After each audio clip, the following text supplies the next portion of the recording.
Obama's economic plan? Will this new leader steer a troubled economy back on course? And will his policies resemble his promises? On this edition of Fraser TV.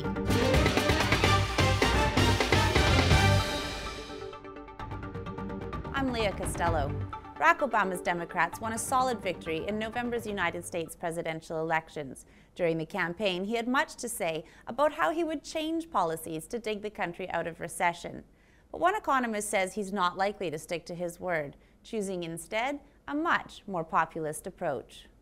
Jason Clemens is Director of Research at the San Francisco-based Pacific Research Institute. He has conducted extensive research on government spending patterns and their results. So Jason, what can we expect from Obama? Well, I think you can look at his voting record both in the U.S. Senate and in the Illinois Senate, both as being ideologically liberal or simply voting with the liberal wing of the Democratic Party. So I think the real insight right now is coming from who he has chosen in his economic team. And I think it's just unambiguous that President-elect Obama is sprinting to the middle, that he wants to govern as a centrist, he wants to govern pragmatically as opposed to ideologically. And again, I just think that plays out in who you see in his economic team. Whether it's Tim Geithner at the Treasury, whether it's Larry Summers at the National Economic Council, Christina Romer at the President's Advisory Council on Economics, Peter Orszag at the Management and Budget. I mean, these are all centrist, in some cases slightly center-left, but certainly not radical ideologues. I mean, these are pragmatic, again, generally perceived to be centrist economists. And so some of the more radical things that were proposed both during the primary campaign and during the general campaign, I just think are being discarded now when President-elect Obama now has to think about governing and being the president and working with the Democratic Congress. And again, I think if you look at the contents of the economic team, by and large, they are centrist economists. Well, why do you say then that he is sprinting towards the middle? Well, I think it's a great question. And I think first and foremost, we know that the President Obama-elect administration is focusing on the lessons from 1992. If you recall, President Clinton was elected with both houses of Congress with majorities, the same as President Obama-elect has now. And so he's looking at what happened, because if you recall in 1994, just 2 years after that election, President Clinton and the Democrats lost the House for the first time in almost 50 years. And so I think they're trying to learn the lessons of the successes and failures of the Clinton presidency. And clearly, the successes of the Clinton presidency were when he moved to the right. Some say he was forced to the right and to the center by the Republican Congress. And so I think, frankly, President-elect Obama is doing that proactively. He's bringing in centrists. He's talking much more pragmatically and about a centrist agenda, which again, I don't think is the fix. I don't think it's going to reinvigorate the economy, but it's a heck of a lot better than what he was campaigning on, which frankly, given the state of the economy, a number of the things he campaigned on would be hugely damaging to not only the U.S. economy, but indeed the global economy. Will there be bailouts and new regulations under an Obama government?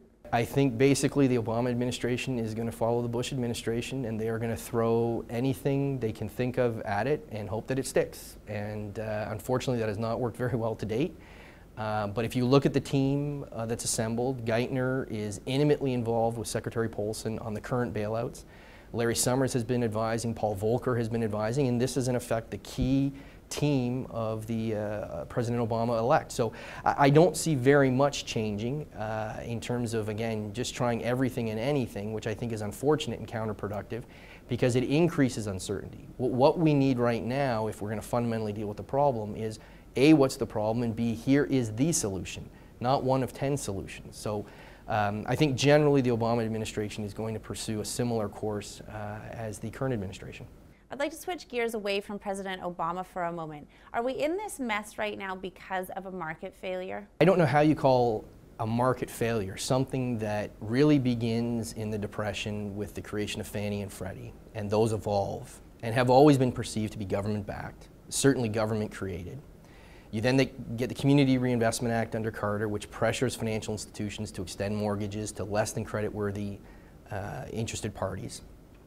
Clinton then extends the program. You get a number of other smaller programs. These are all government interventions. Now, the market reacts to incentives. The market reacts to institutions and the incentives that are in the market.